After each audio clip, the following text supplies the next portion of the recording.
Hey guys, welcome back to my channel and welcome to another video.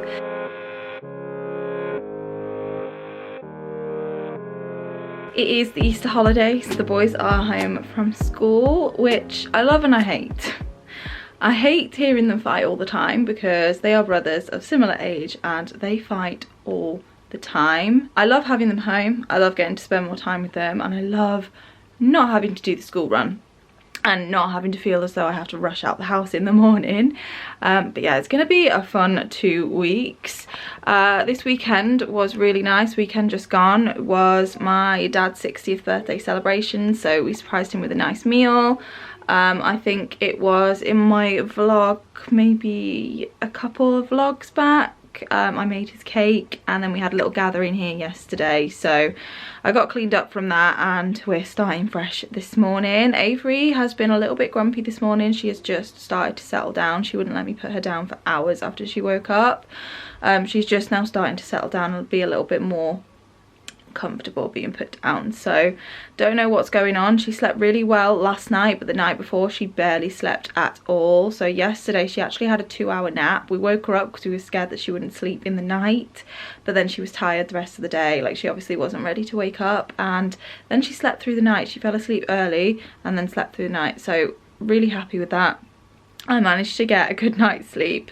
But she's made me pay for it this morning. So there's a few things I need to get done this week. We are, I think, 16 days out from our trip now, so we're really in the final countdown. I have to call the company that dispenses Avery's medication because that system's gone all messed up and I don't know what's going on. I need to call them, and then I'll potentially be calling the doctor's surgery as well to see what's going on, why prescriptions haven't been sent over and why we're not getting the meds, because at this rate we still do not have enough gabapentin, so I need to get that sorted. At the minute I am just going through my checklist because I've packed quite a bit now, so I'm just ticking things off as I go along and I know exactly what I need to pack last minute. So I am doing pretty well on the packing front. Most things are packed. I just need to compile everything. I've not ticked into a last minute packing list. I do have a box of things here that I'm just throwing things into. These are just things that I can pack or need to pack last minute. So my makeup bag, I used this weekend and I'm pretty confident I can actually pack that in a suitcase now.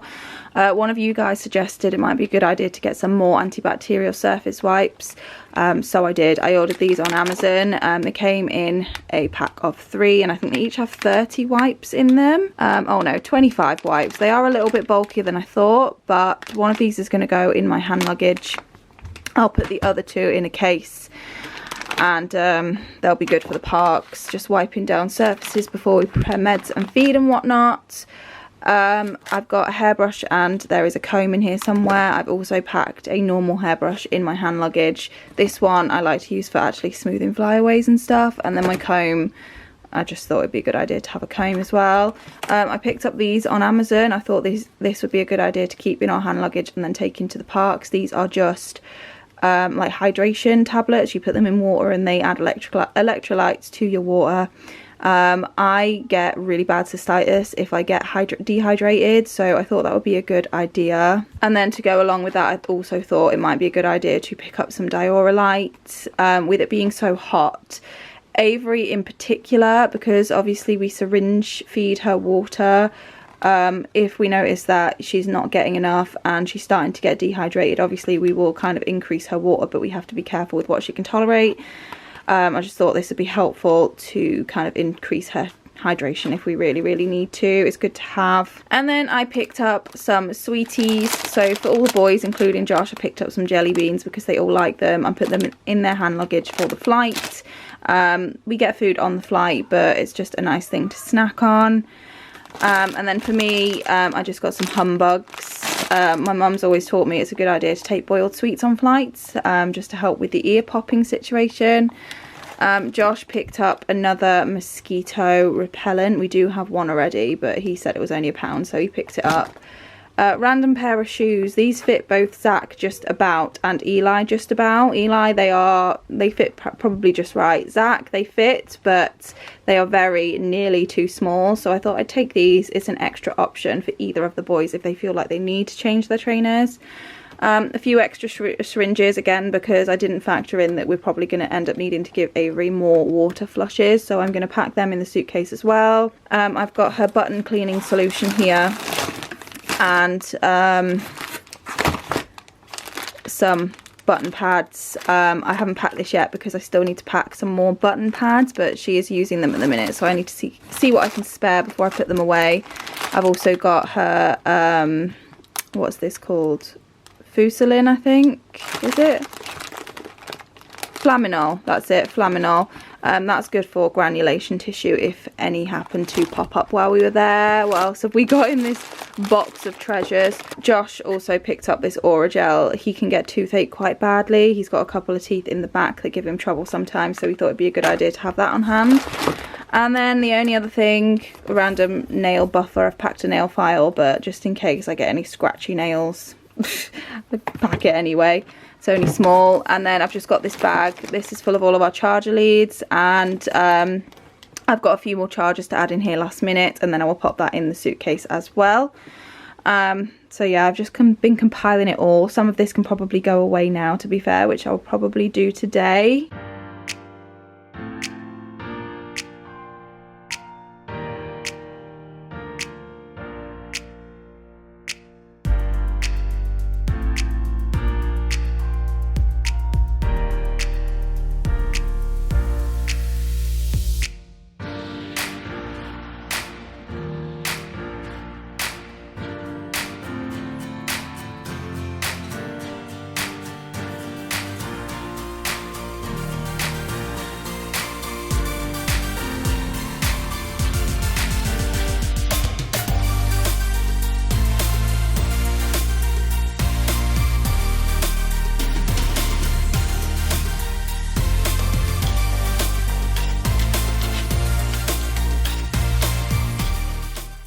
I've just heard back from Virgin. Avery is cleared to fly, and I spoke to my doctor's surgery and the company that dispenses her medicines. All of that should be getting sorted now, so things are finally starting to come together, so I'm feeling a bit more relieved now. So somebody in the comments asked me if I could share a little bit on how I care for Avery's stoma site for her G tube, how to set up her feeds, or how I set up her feeds, etc. So I thought I would show you some of it. I've already cleaned Averys G Tube today, so I don't need to do it again until this evening. So I clean Avery's stoma site twice a day.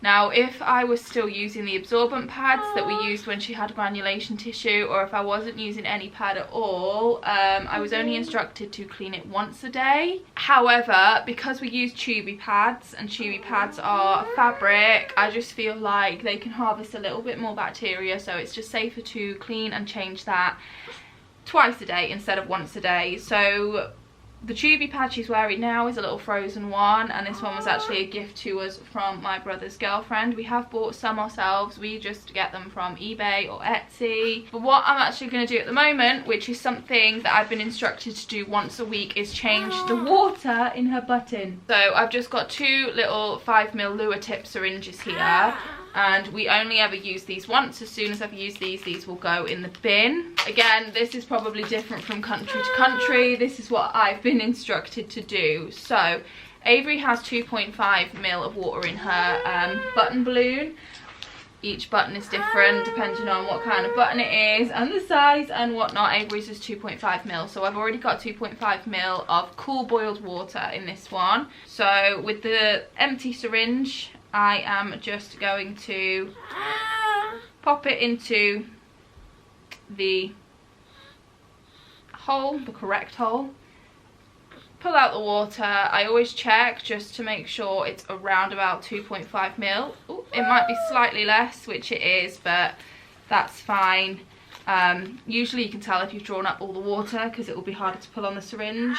And then I'm still holding on to it because I don't want to lose the button, and just pushing the clean water in. Or it's really easy, it doesn't take much time, it doesn't make Avery uncomfortable at all, even though she seems quite fussy at the minute. It's just because I've turned Teletubbies down.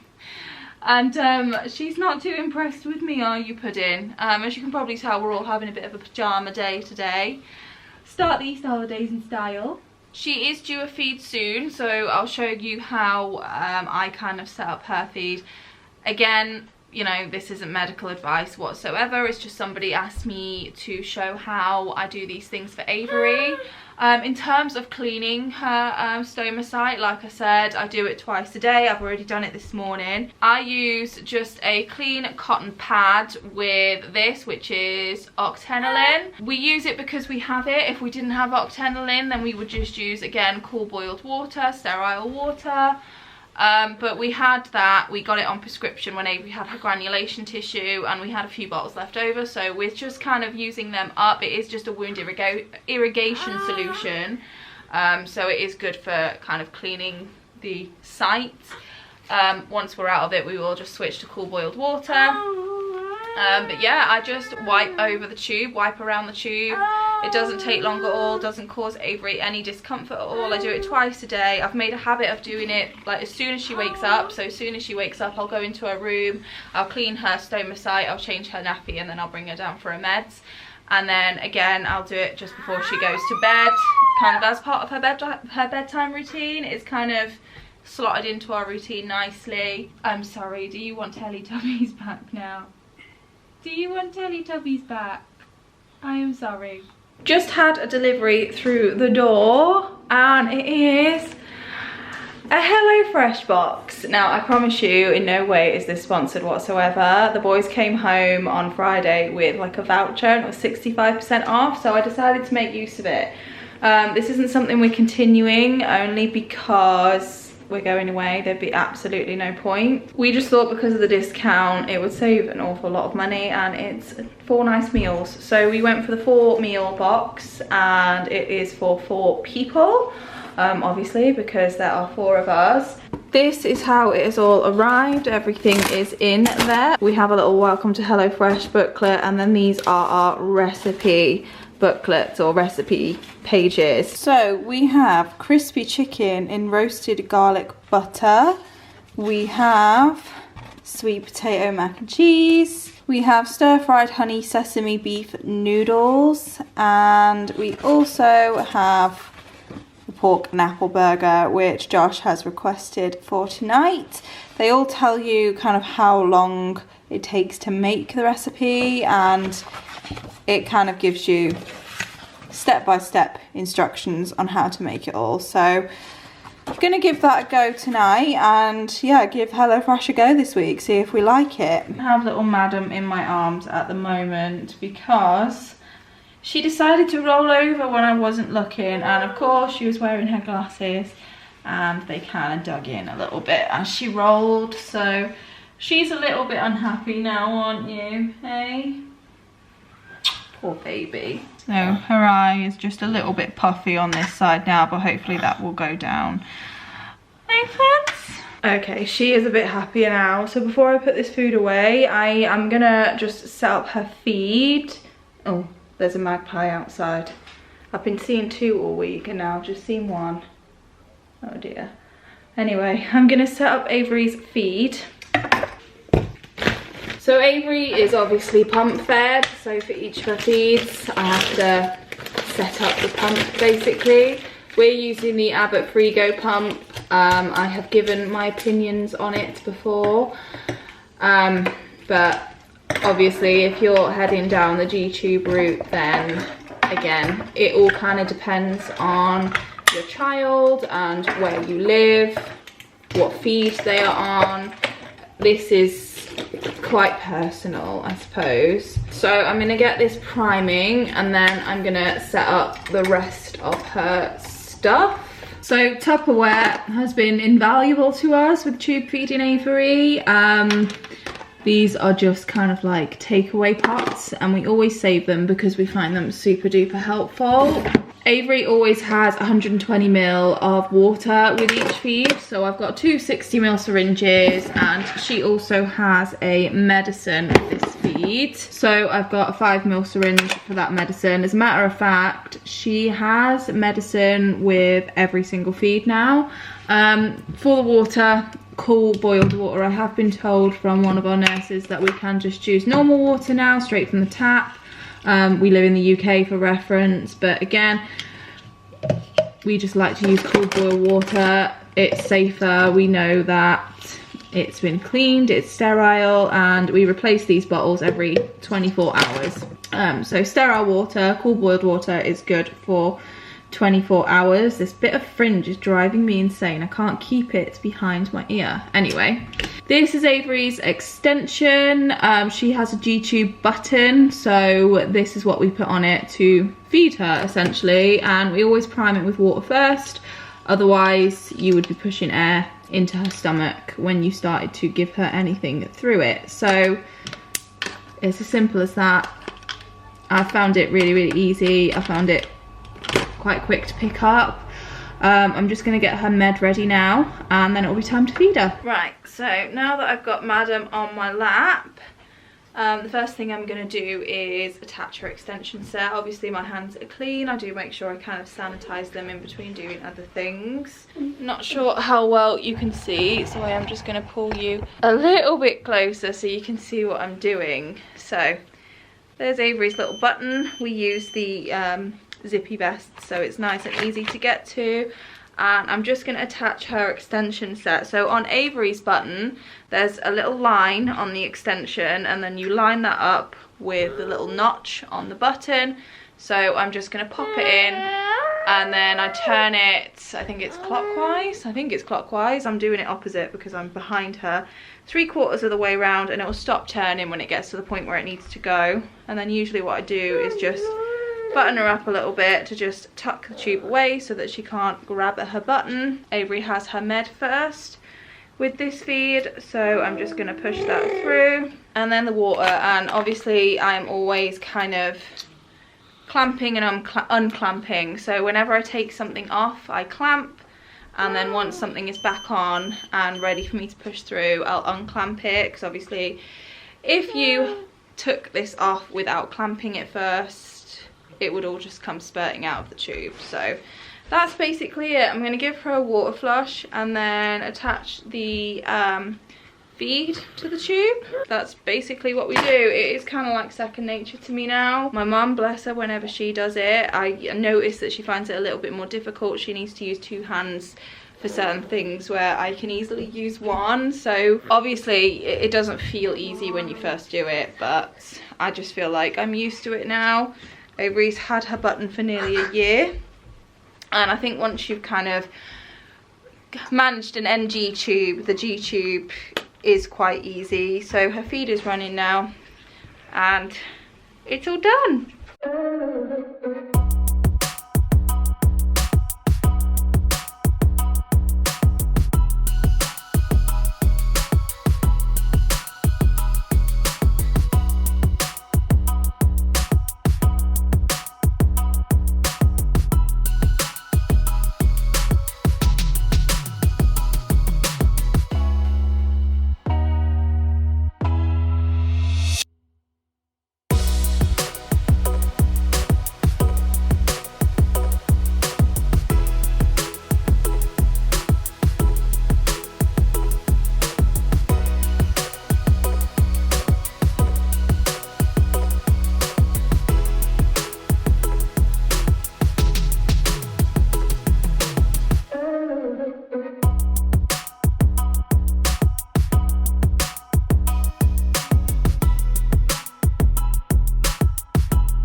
Morning guys, it is a couple of days later, and in advance, excuse the light coming in and out and excuse the noises in the background. So yesterday was Avery's complex movement disorder clinic appointment, and this is an appointment that we had been waiting for quite a long time.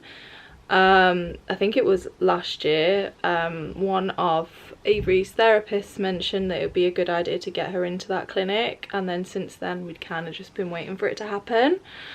And it happened yesterday. So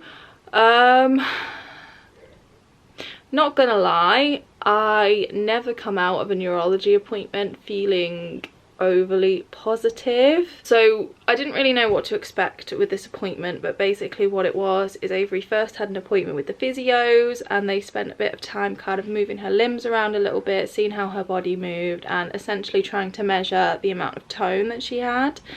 And then we had an appointment with the neurologist, and he said the reason why he likes to do his clinic like that is because normally in his clinics that we go to kind of every 4 to 6 months, he kind of has to do all of those movements and kind of feel her tone and then talk to us, whereas in this clinic the physios kind of measure her tone and whatnot, which means he gets more time to actually discuss things with us. So I do think it was worth going to that appointment. We talked a lot about our options, and I know a lot of them I've mentioned before. So Avery recently started levodopa, that's the new med she started. The main thing we're trying to kind of manage with the neurologist at the moment is dystonia. It's her dystonia, basically. That is what is hindering her the most, it's what's getting in the way of her development the most. So the levodopa, we've noticed small differences in terms of, you know, she's starting to open and close her hands a lot more, and we think we might be seeing some intentional reaching, but in terms of the actual dystonia, the involuntary movements, we haven't seen that much of a difference. So her neurologist would like her to stop that. It is the kind of med that we can just stop, we don't have to wean off. We are going to wait until we get back from Orlando because we are very reluctant to change anything at the moment. We don't know how she'll react to it, and we really don't want to be dealing with any adverse reactions while we're on holiday. So when we get back, the plan is to stop that, and then we're going to give it a couple of weeks, see how she gets on. If there's not a massive difference, we're going to keep her off it. Then the next thing is one of two things. We are either going to, it's one of three things. We're either going to start reducing her baclofen and see how she responds in between kind of lowering the dosage, because I did mention a while ago that since she's been on the baclofen, a lot of her kind of core tone, her head control has gone a lot worse.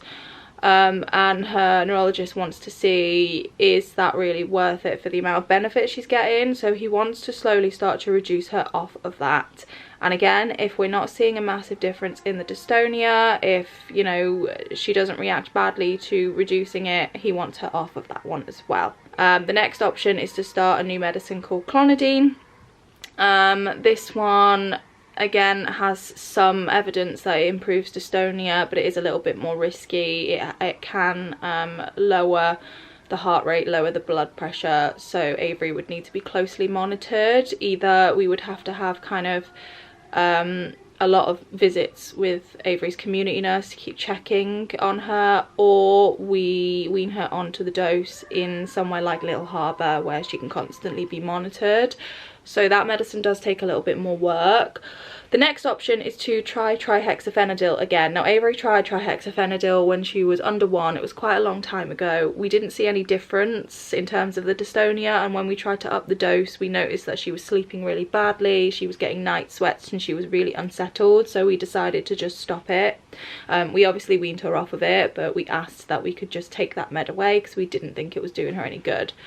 Her neurologist thinks that perhaps now that she is more settled, she is happier in herself, it's worth trying it again, just to see if there was really any correlation between her reaction and the medicine. It could have just been that that was kind of how she was in that point of her life. She was very unsettled in that point of her life, and I did go more into detail on that a few videos ago. So those are the three things that could be done next. He definitely doesn't want to do more than one at once, so it will be one of the three. I imagine potentially it will be lowering the baclofen first.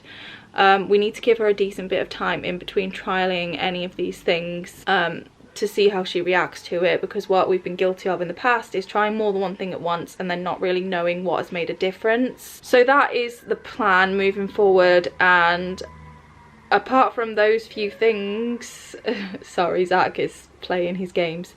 Apart from those things, that's kind of where our options end in terms of medicine. The next options beyond that are neurosurgery, and the thought of that absolutely terrifies me. Now, we're talking a long way down the line yet.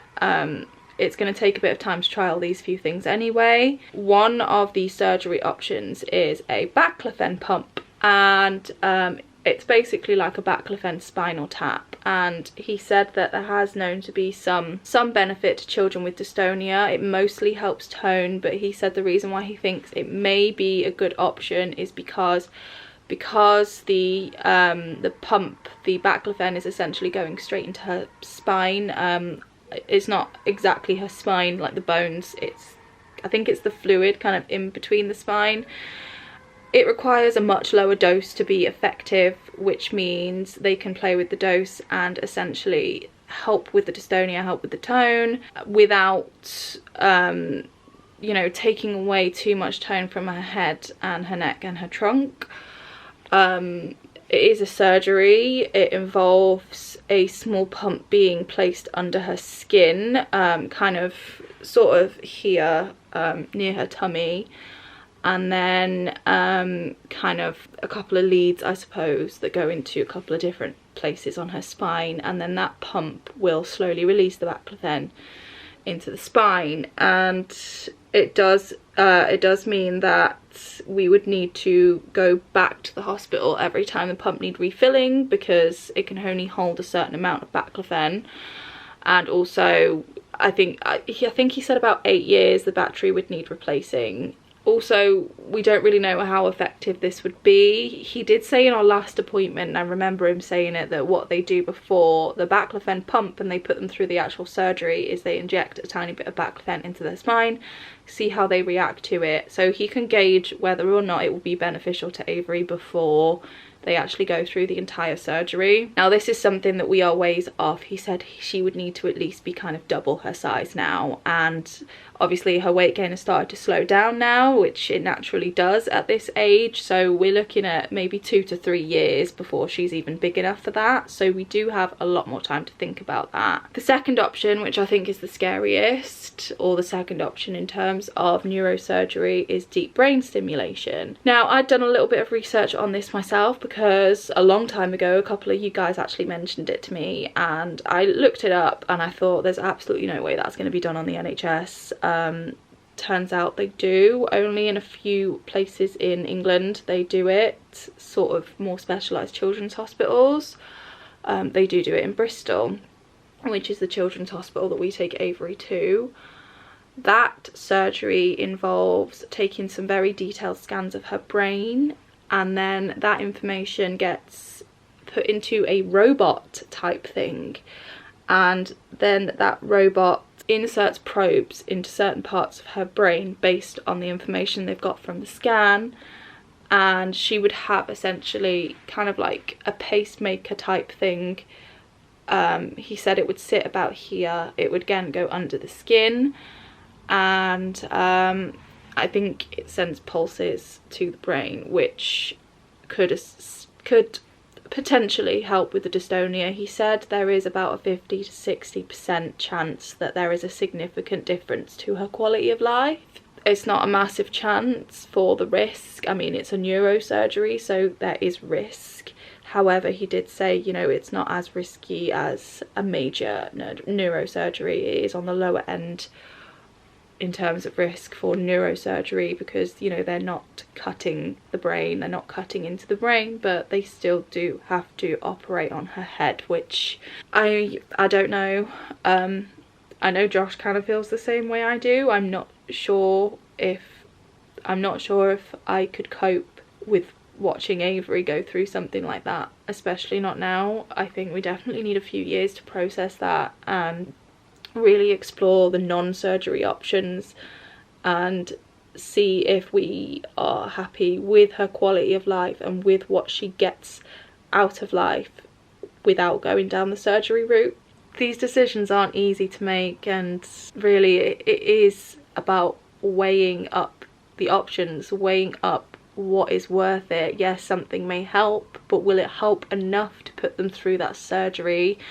I mean, just her gastrostomy surgery alone was a very, you know, minor surgery, but it was terrifying, and I felt awful afterwards because she was in pain, and we'd essentially just let people do this to her willingly, and it's a horrible feeling. Even though you know it's going to help, or, you know, it may help, it's still a horrible feeling no matter what the reason is. Sending your child for surgery. So we don't need to make any decisions now. We've still got a few options. He did say deep brain stimulation doesn't take, you know, there's no size limit, there's no age limit. I feel as though, even though she potentially could have that one before trying the baclofen pump, I think both Josh and I feel that that would be the very last resort, just because of how invasive and how scary it is. I don't know. I really don't know. It's a scary thought, knowing that at some point we are going to be at a stage where we have to make a decision on whether she has neurosurgery or not. It's scary. It's really scary. I just think moving forward the best course of action is to try not to think about it. We know our options. We know it's a possibility in the future, but right now we don't have to make a decision. Avery is a very happy girl. She you know, she has a good quality of life. She is happy. We just don't want her dystonia to forever affect her development, because then when she's older and she really can't do much, will she be happy? And that's kind of the decisions we have to think about. Those are the questions we have to ask ourselves. So yeah, that is basically a summary of yesterday. The only other thing to mention is her neurologist is still pretty convinced that in terms of tone and spasticity, there isn't that much there, even in her arms.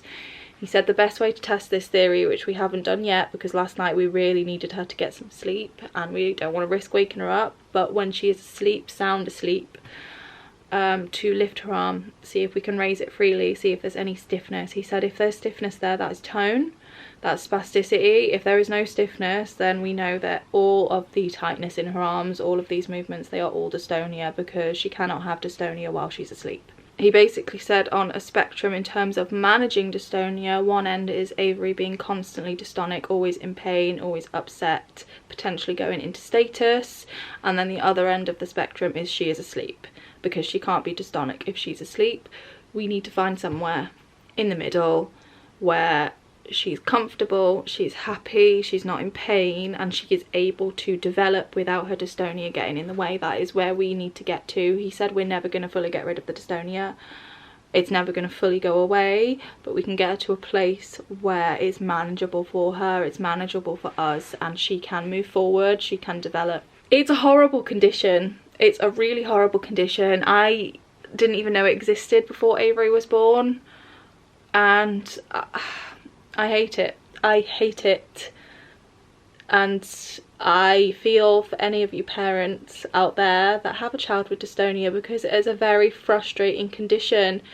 The reason why she doesn't like any of her postural support seats is because of the dystonia, and the postural support seat she needs to help her bones grow and develop correctly as she gets older, but because of the dystonia, that limits her development. She's not prop sitting or standing or, you know, able to put pressure on her arms to kind of lift herself up in tummy time because of a dystonia. The majority of the tightness in her arms is the dystonia, and it is hindering almost every single aspect of her life. Now, we are very lucky in the sense that she is happy. She is much happier than she was a year or so ago, and we really do feel as though she does have a good quality of life.